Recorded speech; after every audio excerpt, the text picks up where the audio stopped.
Friday night, we were leaving his parents' house picking up my daughter. We were on Washington Street, and a car pulled up behind me, and they had their high beams on. I drove for a little while with it, dealt with it. It was raining out, and then I pulled over to the side because they were blocking my eyesight. I couldn't see because of the rain.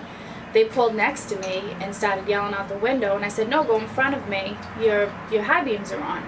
They jumped out of the car, opened my car door, grabbed me by my shirt, tried to pull me out of the car. That didn't work. Grabbed my necklace, pulled me by my Tiffany necklace, ripped that right off. That didn't work. I had my hand on the steering wheel. My fiance was hanging on to me also, and then he punched me right in my jaw, right here. So we kept yelling back and forth, "Go away, please leave me alone, my daughter's in the car, please stop, please stop." He wouldn't. He just kept saying, "I'm taking this car," or "I'm coming in the car." And then another boy that he was with tried to go in the back seat to get in with my daughter and said, "Then I'm coming with you." And that's when I drove off. You can see the side of my jaw. That's where he hit me, the side of my jaw. The back of my neck, I don't know so much that you can see it now. It's in those pictures right there, but there was like a red burn mark. So after the yelling and the fighting, and my daughter's 5-year-old daughter's in the back crying and screaming, "Go, Mama, you need to go."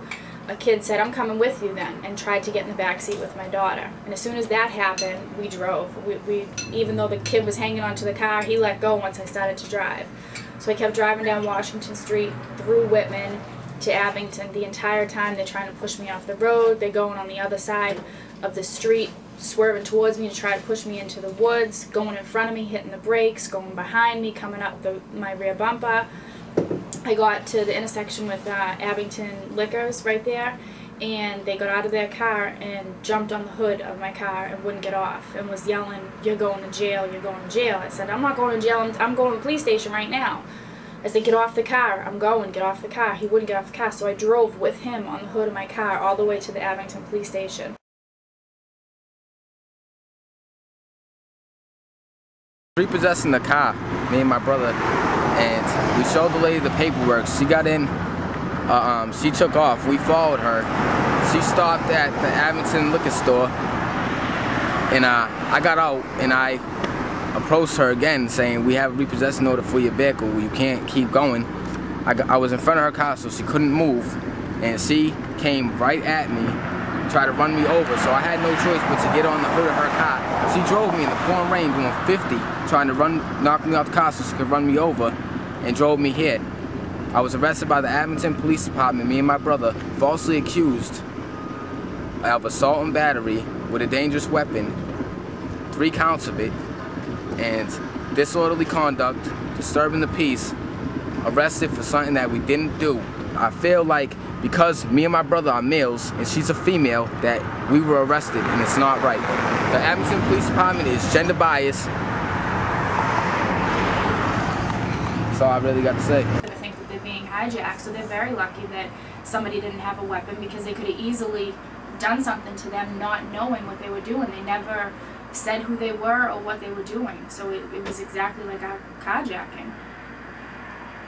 So I was still kind of in a daze while all this was happening, and you know, it all seemed like kind of like a dream to me, just getting out of the hospital. So you know, I just did the best I could to keep her in the vehicle, and you know, there wasn't much I could do. There was six boys and 1 of me, so there wasn't much I could do with you know, my 5-year-old daughter in the back being traumatized. So I just had left the hospital. That's where we were coming from. We picked up my daughter from my parents' house, and we were on the way home from the hospital. I just had gotten 23 stitches in my hand here, and you know, so that's where we were coming from.